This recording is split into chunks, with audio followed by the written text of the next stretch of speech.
खोए हुए बेटे की कहानी। बाप ने अपने बिगड़े हुए बेटे का स्वागत क्यों किया?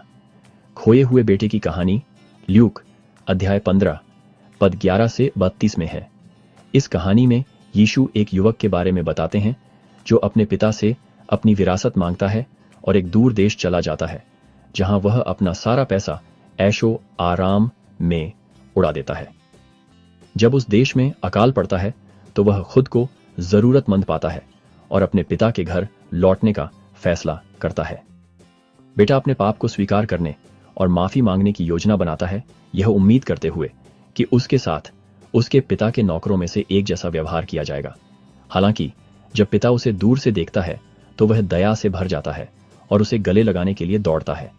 पिता एक दावत तैयार करने का आदेश देता है और अपने बेटे की वापसी का जश्न मनाते हुए कहता है कि वह खो गया था और अब मिल गया है। इस दृष्टांत को अक्सर उड़ाऊ पुत्र का दृष्टांत कहा जाता है और यह ईश्वर के अपार प्रेम और दया को दर्शाता है। पिता के कार्य ईश्वर की इच्छा को दर्शाते हैं कि वह किसी को भी क्षमा कर दे जो पश्चाताप करता है और उसके पास लौट आता है, चाहे वह कितना ही दूर भटक गया हो।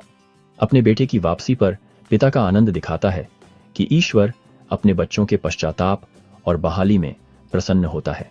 कहानी में बड़ा बेटा परेशान हो जाता है क्योंकि उसे लगता है कि वह वफादार रहा है और अपने बिगड़े हुए भाई से ज्यादा का हकदार है।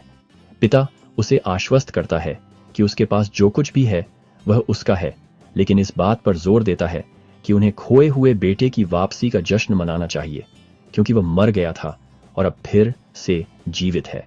ये कहानी हमें क्षमा, अनुग्रह और ईश्वर के प्रेमपूर्ण स्वभाव के बारे में सिखाती है। हम कितनी ही दूर भटक गए हों, जब हम पश्चाताप करते हैं तो ईश्वर हमें खुले हाथों से वापस स्वीकार करने के लिए हमेशा तैयार रहता है। यह हमें यह भी याद दिलाता है कि जब दूसरे ईश्वर की क्षमा का अनुभव करते हैं तो हमें द्वेष या ईर्ष्या नहीं रखनी चाहिए, बल्कि उनकी वापसी पर आनंदित होना चाहिए।